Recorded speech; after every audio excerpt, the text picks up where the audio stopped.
The stated objective of his post was mostly to bear witness and keep a sound accounting of the events.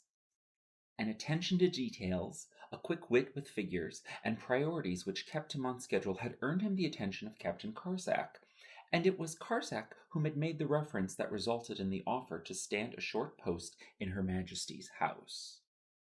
The opulence of Castle Osmara far surpassed the provincial architecture of his mother's town, but so too did the decorum expected of him if he should want to maintain the honor of the post. So it was with a plain brow and tight jaw that he attempted to disguise his primal desire to close a velvet curtain, sink into a silk cushion, and marvel at the expense of the chamber, vacant save for him, and as silent as contentment. The squealing iron hinge of the main door intruded on the silence, just as the pair who walked in intruded on his solitude. The bald head and lush black cloak gave him away as the Grand High Vizier. The young woman in the vizier's company was not familiar, but neither should she have been, citing the soldier's prior posts. She was the Crown Princess Cassandra, and this would be the first time his service was performed directly for any member of the royal family. The exchange between Her Highness and His Grace was just a smattering of noises at this distance, but it was clear that hissed vowels and snarls through clenched teeth were being used to mask a potentially unsightly exchange. Their gazes fixed furiously for a moment. Her Highness acquiesced. His Grace closed the large door, and it sealed with a clatter and a jangle. Her Highness stayed for a moment at the doorway. Through all of this, the soldier held his focused countenance. Cassandra descended to the recessed floor and strode across the great hall to the dais opposite the door. With every step, her gilded heel hammered the tiles, kicking out sharp notes that quivered in the curtained corners. She took the second of the 5 high-backed swings centered on the stage. She perched on the seat, refusing both the lumbar support or its pendulous attributes. Her hands were splayed over the ends of the armrests, as though at any moment she might push herself to stand. Her brow was plain. Her jaw was tight. She said nothing. The pace of her breathing kept a steady time. "Why are you still here?" She did not turn her head to speak to him. Rather, she set her words free, and it was to his credit if he could find them in the vacant expanse they shared. "In honor of Her Majesty, I am guarding this room and its occupants." "I am to be protected, not guarded," she snarled. "Where is Taracon?" "His shift has not yet begun." "False. He is supposed to be here, as he will be escorting me to the stables after my courses with His Grace the Grand High Vizier Nesu. Your shift ended when the Vizier entered." Her voice resonated in every curtained alcove around the chamber. "He is employing this room. I am waiting for him here. You are supposed to leave. Assure that Captain Taracon of the Order of Renalion is on his way, then attend to your next duty before it is found derelict." It was difficult to answer the bully in her voice. He could only quiver his response. "Your Highness, until I am relieved by the command of my officer—" "If you acknowledge that I am your Highness, then respect my command or be found in error by treason. My command has not changed. Perhaps your choice has?" He flinched, then relented a bow. As he retreated, her voice again echoed through the room. "Soldier," she reined his step, "remember that I am the advent of this house. In its service, you will find that my will destines your fate." His body was clenched. He dared not step, dared not breathe. "You may continue," she granted. He bowed again, then quickened his pace from the emptiness and silence of the great hall. "I think you are assigning too much meaning to it." "How so?" "Rainbows are everywhere. If you have had a good eye, you have seen one. Of course they will appear in story after story, from all over the world, throughout the dynasties. But it is not just the rainbow, it is the way it interacts with the characters. How is that not you assigning too much meaning? Once upon a time, a child liked a story so much she mixed it into all the other stories she told. Now you are mistaking her confusion for a message. A message from whom? For what reason?" Taracon clasped his mug with both hands. He did not have an answer for his sergeant. The stoneware was warm from his breakfast tea. Perhaps there was no message. But did that preclude a meaning? Could worth be found in the incidental? He took a sip. The sergeant was annoyed by the silence. Remind me, what is on today's agenda? The vizier has Her Highness until mid-morning, after which we assume her for cavalry equestrianism. Late lunch, then I will be in court through the evening, while you continue to investigate whom you think should be your superior. How is that coming along, by the way? It was the sergeant who took a long, silent sip this time. Darrell, I need to name a lieutenant. Then name one. They will make me, even when you will not make a suggestion. I cannot keep leaning on Karsak's people. His lieutenants are hungry for the opportunity. You might as well give it to one of them. The sergeant was right, but neither wanted him to be. Darrell's birth made him ineligible, and the present candidates would invariably insinuate distance between the warlock captain and his favorite but human sergeant. Tarracon changed subjects. Who's had her this morning? Lieutenant Abigail. Darrell groaned. Tarracon shot the sergeant an incredulous glance. Darrell answered, She has had some recent promotions. So? Like that guy. Darrell tilted his cup toward a corner behind Tarracon. The captain turned. No. Tarracon was aghast, suddenly cognizant of what the sergeant was avoiding to say. Darrell started to explain, but Tarracon was already charging over to the soldier's seat. Grasped at the shoulder, the soldier turned, startled to find Tarracon fuming over him. You are under Abigail? With a full bite of sweet roll, the soldier could hardly answer. He tried to mask his quick swallow and grunted a confirmation. Where? Where were you stationed? The soldier got down enough of the bite to manage squeaking, The Great Hall. Darrell was halfway to catching up to his captain when he heard the response. He turned on his heel toward the exit. Tarracon leapt a table to catch up. The ruckus clatter of their armor echoed in the stairwell as they descended.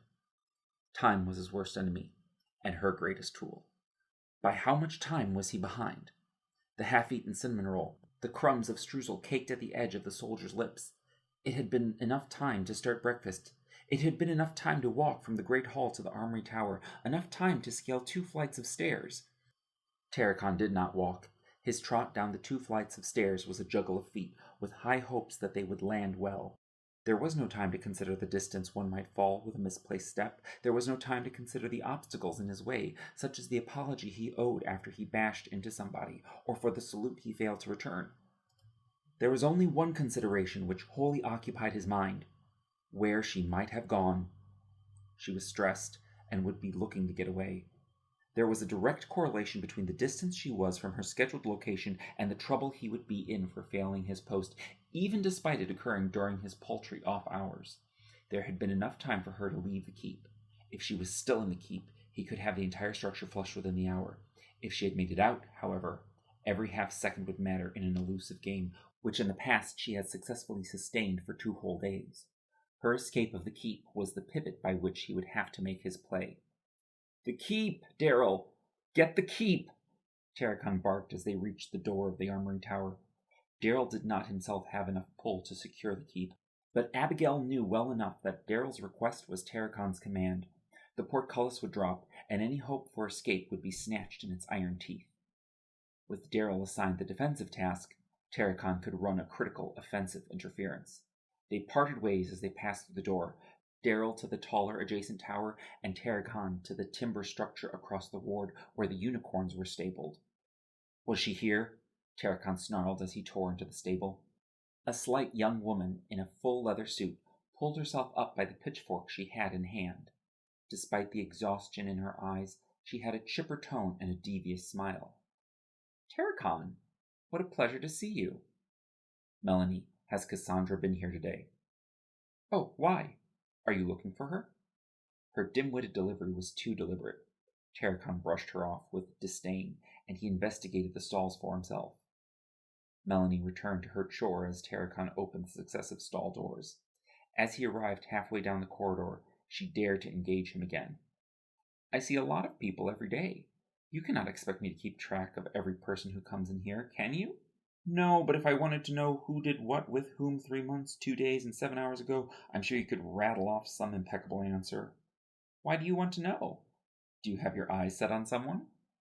Tarracon ignored her and checked another stall. It was empty. Damn it! He punched a support column. Ramses is gone. She could be anywhere. Anywhere under that big, beautiful sky, I'm sure. I know you know where she went, and I also know where your loyalties lie. So who are you kidding expecting me to enjoy your sadistic little jokes? Melanie only shrugged. Terracon opened up one of the stalls and jumped on a saddled unicorn. Spurred, the unicorn trotted out of the stall and into the courtyard where the soldiers were beginning to assemble. "Get saddled!" he roared. "She has had the whole morning to get away from us." Melanie hid in the shadowed corner as a dozen armored soldiers swarmed in, opened random stalls, and mounted unicorns. The sound of trotting hooves filled the courtyard as they began their search. Finally alone in the stables, Melanie snatched an apple from a bag that was sitting on a table. She walked to one still occupied stall, drew a knife from her belt, and, with 3 even cuts, pulled 2 juicy slices from the fruit. She slipped one piece into her mouth, offered the other to a remaining unicorn, and commented, "Did you see that, Clarissa? All that work, and not a single thank you." She rolled her eyes at their lack of appreciation. Nobody had noticed that the unicorns were already saddled. A withered and ancient relic of a man sat on a stool on the bow of the ferry. Like the waters of the southern Twin Lake, he sat perfectly still. Only his eyes betrayed his calm. He was scanning her with quick, dashing glances. Cassandra could not keep from staring back at him. Their eyes met, and for a moment they traded their silent acknowledgments. She knew him. He used to drive the Marrows and mermaids that slaved in the galley below, but was left with more menial chores in his old age. He knew her. She introduced herself to him the first time she tried this stunt, and he was astonished that she continued to get away with it. He lowered his head in shame. She need not ask why he was upset. It was obvious that she did not belong on the boat. Nobles had their own vessels to carry them across the short expanse of water. Cassandra stepped back, tried to hide behind Ramses. She slid the hood over her head to cast her face in shadows, and wished that the rest of her could be hidden just as easily. The attempt, however, only made her more conspicuous. Her dress was excessive. The thread wasted on her embroidered stomacher could have cleaned the stitches of every hem on board. The ferryman stood as the boat approached the pier, turned away too busy preparing the vessel to dock to bother with the runaway princess. Seagulls circled over the port. Their cawing was drowned out by the entrepreneur's commercial clamoring. Cassandra pulled Ramses onto the dock. The boat bobbed as the heavy mount trotted off. The princess maneuvered her steed around the crates and merchants as they argued over rates of fare with the ferryman. The pier emptied onto a cobblestone street that cuts straight through the port city, Runa.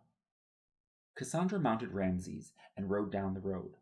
Half-timber houses, roofed with blue shingles, lined the lane. The plaster walls had yellowed with age, but still contrasted nicely with the black wood frames. Smoke stained the gable of every dormer.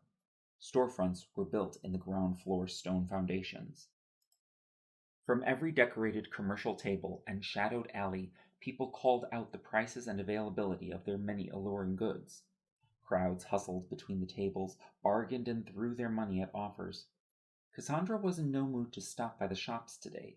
She slipped through the neighborhoods like a shadow, past the market's prominent fountain and the inn on the outskirts of town.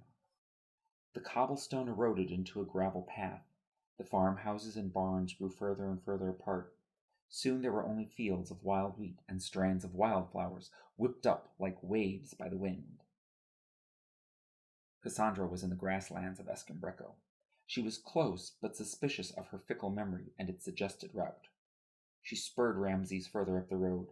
The sun climbed higher and drew her shadow starker than it had during the early, misty morning. Dollops of clouds sailed in the wind. They towed behind them shadows which spotted the sea of grain like islands. Spring pollen dusted the breezes and polluted the air. Cassandra winced to discern the features bleached out by the distance. Branches peeked over a hill and stretched higher the closer she rode. Across the path from the tree, a pair of intricately carved narrow columns fought to stand over the tall grass. At their base lay the crumbled remains of their capitals and arch. There it is! Cassandra drove Ramses up to the devastated gate. Slowly the unicorn moved between the pillars and waded into the wild grasses. The stalks brushed his feathering and whispered across his belly. Cassandra pulled back the hem of her cowl as she turned to look behind her. By keeping the tree directly between the columns, she could determine her trajectory and keep from drifting off course. Navigating backwards, unfortunately, distracted her from seeing her heading. The distance she rode from the gate always seemed to vary, and the feature always snuck up on her. Hidden by the tall grass was a broad, octagonal stone platform, with stairs at each of its cardinal points. On the stage, concentric rings of rune-inscribed plaques circled a slab of polished black obsidian. The obsidian mirror floor reflected the pale blue heavens overhead as the color of a storm-ravaged sea. Gray clouds in the reflection opposed their white counterparts in the sky. Cassandra slipped down from Ramses and climbed the southern staircase. Ramses followed her, awkwardly ascending the few steps. She led the steed to the center of the large black mirror stage, bent down, and stared into her tenebrous reflection. Cassandra hung onto Ramses's reins to support herself as she gazed past her bent knees. She reached for the pendant on her necklace, the golden crescent with a pearl pinched between its points. She closed her eyes. She concentrated. Taoesh black magic. Taoesh Domara. She recalled the lessons. Greet the great ones, and they will show you the way. Ripples burst over the mirror's surface. The waves washed the definition from the dark reflections. The inky silhouettes spilled over and stained the entire mirror floor. For a moment, Cassandra stared into a pitch-black abyss. The tenebrous forms then drained back into silhouettes. Her dark reflection was contrasted hauntingly clear against the paler tones of the mirrored sky. This time, however, there were no spotty storm-colored clouds. Instead, tall towers raked the reflected heavens with their inky, inverted spires.